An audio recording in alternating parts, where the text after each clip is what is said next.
secluded indigenous group in China that lived in the mountains of the southwest, and they used song as a form of communication and passing down the history of their ancestors to one another. They also used it as a way for romantic connections to happen. A boy would go from his village and he would sing outside of another village, and a young girl would come forward.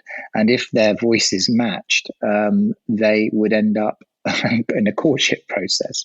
And sometimes the ones with the bad voices or the not great voices got together, and the ones with the strong, confident voices got together. And I just loved this story. I thought it was an incredible radio program. So I won this opportunity, and I went on a 3-week epic journey into this very secluded region of southwest China to record and document and live with this community, which is incredible for me. So then I eventually came out to university, and my brother was keen on. He was developing visual documentary forms, and he's asked me to join him. And very soon, we were just very lucky early on. We pitched ideas, and we had a couple of yeses early on to go off and make these low budget documentaries. But I'd say that the biggest kind of breakthrough for us, or for me, at that time came from when we were really passionate about a particular subject that was set in Ethiopia. And that for us was like where we invested a lot of our vision in trying to manifest that project. It's a film about coffee and trade, and it's largely set in Ethiopia. It's the story of a Ethiopian coffee union manager who travels the world to try and save his coffee farmers from bankruptcy.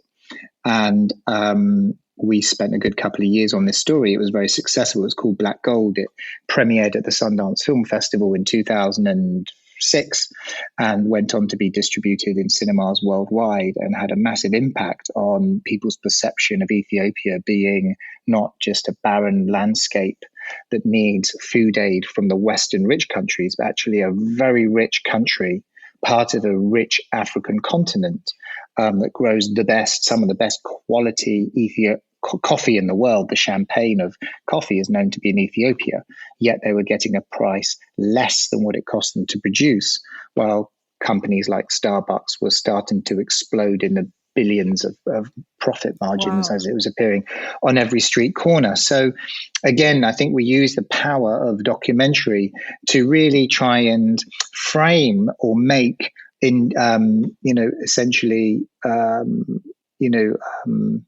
marginalized people, in this case Ethiopian people, as the hero of the story. Often Africa is portrayed in the media as you have a white Western reporter going in talking about the people that they're reporting on, but very rarely do we see these stories being told from the people themselves, and those people trying to find solutions to their own problems. So we were also trying to find a way to recast and reframe the way we perceive who we identify as heroes, and so on and so forth. And that film went down exceptionally well and ended up raising the price of Ethiopian coffee on the international market. And it kind of influenced what became known as the Make Trade Fair movement, fair trade coffee movement, to become more widely accessible and seen, certainly amongst Western countries. And I think that was a journey of, again, faith. I think after curiosity comes faith, some kind of blind faith that if you just follow what you believe in and you do the best that you possibly can in making it happen, it will happen. So yeah, that was kind of the early stage of how those things happen. You know, and I'm all about faith. I think faith is the fuel of creation. You know, faith is the fuel of the innovators, of the futurists, of the risk takers, of those who really love life. You know, without faith, taken into action. That's what you did. You know, I'm about to get into Thich, Nhat, I know your films, but I'm far much more interested in you, because you truly represent not only a voice for the future, a voice for our youth, our voice for all of us. I'm so inspired. You know, if you ever do a film, Marc, on tea and the horse tea road in China, I volunteer. You know, I volunteer to support. I volunteer to go there with you because I think you again you have this. There's a very specific like I don't want to call it magic, but I think you just name it your faith that you took into action. We need to be. I believe we're the ancestors of the future generations. So the message that you are saying before we even say your films that you've done and everything, if people can restore faith in themselves, faith and taking that leap and stop postponing, stop making it until my mom and my dad approve, until I get out of this job, until this and until that, we will create a better humanity. You know, we will return to the law of nature. We will return to be in harmony with all of that. And I feel that you are in that space. You know, again, I'm getting in very meditative mode just by hearing your words. But I think it's super powerful what you just said about faith. So I'm going to move into something that I wanted to ask you before, because faith, faith, now that you said faith, and I don't know if it's that much of a blind faith you said, and you follow it, it will happen.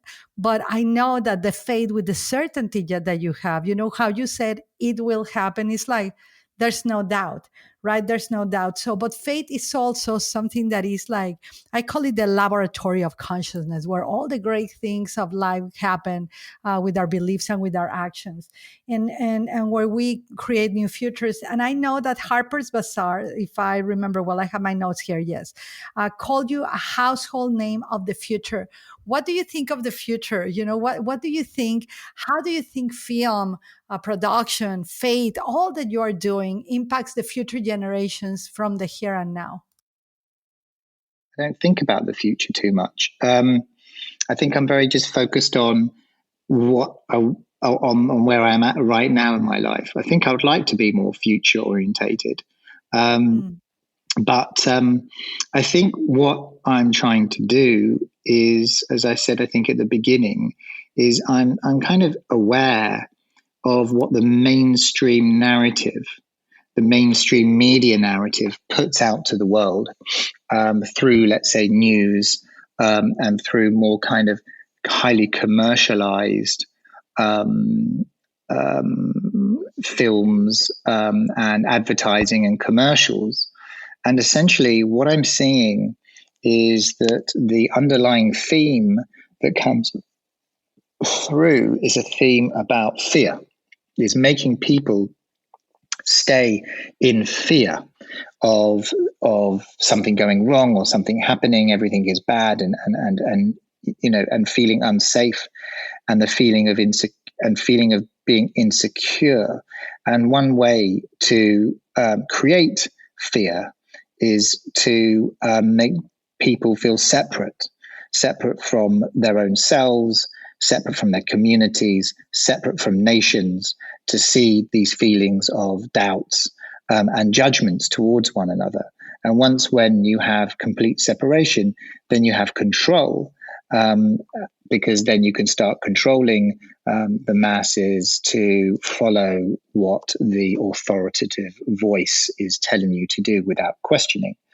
So, I'm kind of looking at that and thinking, well, is there anything that I can do where I can be a tiny little drop in an ocean that maybe could have some very small influence on somebody that could get them to maybe see themselves or their relationship with themselves and the relationship towards the world around them slightly differently.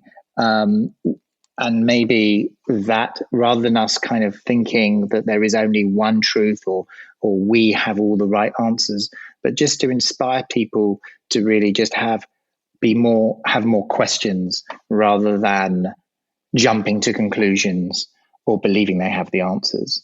And I think if there's a way of us having those tools to ask more questions and to remain open, that there are many possibilities and that there isn't one way, then maybe we have a chance as human beings to be more compassionate to one another and end up living in a more kind of mindful and more caring, compassionate world. So I think I'm looking at now, where do I want to be now, and how can I influence things, I suppose, on that kind of level, in the now. What the legacy might be, whether anyone's going to end up seeing these films, how many people I'm going to end up influencing, and whether there will be any change as a result of my efforts or not, is, I suppose, the bonus to what I do.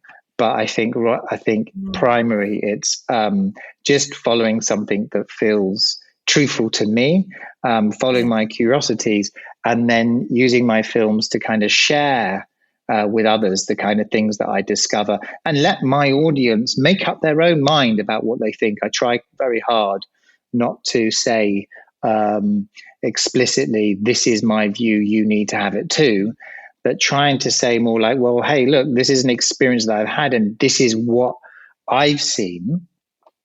Make up your own mind and see what you think too. And that's kind of how I think I roll. Yeah. I love that, because truly, you are aware, and you spent a lot of time both in China and with Thich Nhat, and it's all about mindfulness, being present in the now.